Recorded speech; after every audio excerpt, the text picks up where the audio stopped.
Hello, and welcome to the discussion about the new novel called Naming Your Children, written by Kyla Hymas and Willa Moen. Now, Kyla can't be here with us today, so it's just going to be me, but we have her in our hearts. We love you.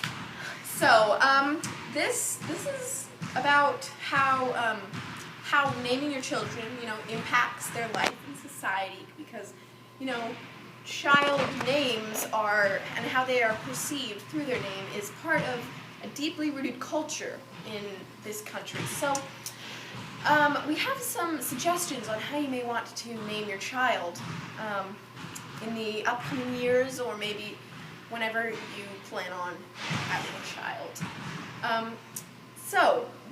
There's one very simple option, and it teaches responsibility. And it begins when your child is born. Instead of writing their name, like a name that you've chosen, on their birth certificate, you instead simply leave it blank. And you call them blank space for the first 5 years of their life. And then on their 5th birthday, now you have two options when they turn 5. One option is that you let them choose their name. And now this can come with some consequences, as most 5-year-old children may want to name themselves Megatron Extra Mud Death. Or they might want to name themselves like Magic Fairy Princess Purple Unicorn.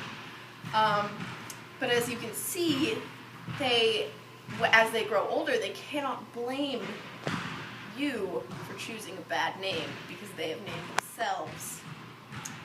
So now we're going to have a little example. What would you have named yourself when you were 5? Oh, I would name myself the pretty pink purple unicorns. See Exhibit A. Now what would you name yourself when you were 5? Bubbles.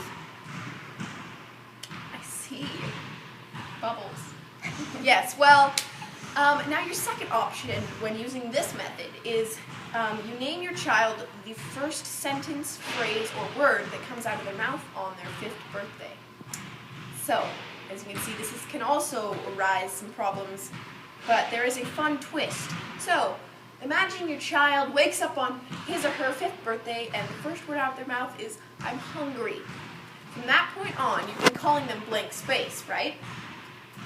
Yeah. Well, on that day, you begin calling them "I'm hungry," except you do not tell them that you're changing their name.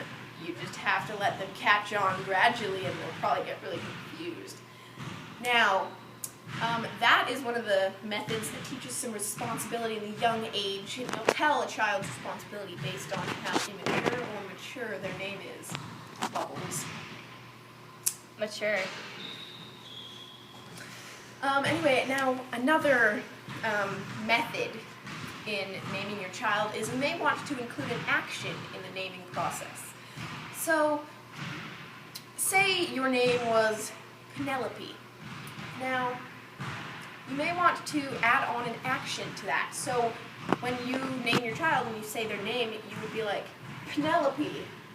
And if someone were to be like, "Penelope, come here," then that would be incorrect because their name is not Penelope, it is Penelope. Or you may want to choose a harder action, such as a back handspring, to accompany your child's name. So, they would be saying, "Penelope," and doing a back handspring at the same time, and that's their name. Is the name and the back handspring merged into one. So they'd be like, "Penelope," and do their back handspring. And now this also is quite nifty for when you're in school.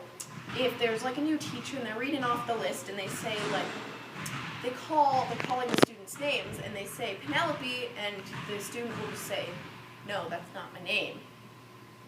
And then the teacher will look again, and in parentheses next to the word Penelope, it'll say "do a back handspring."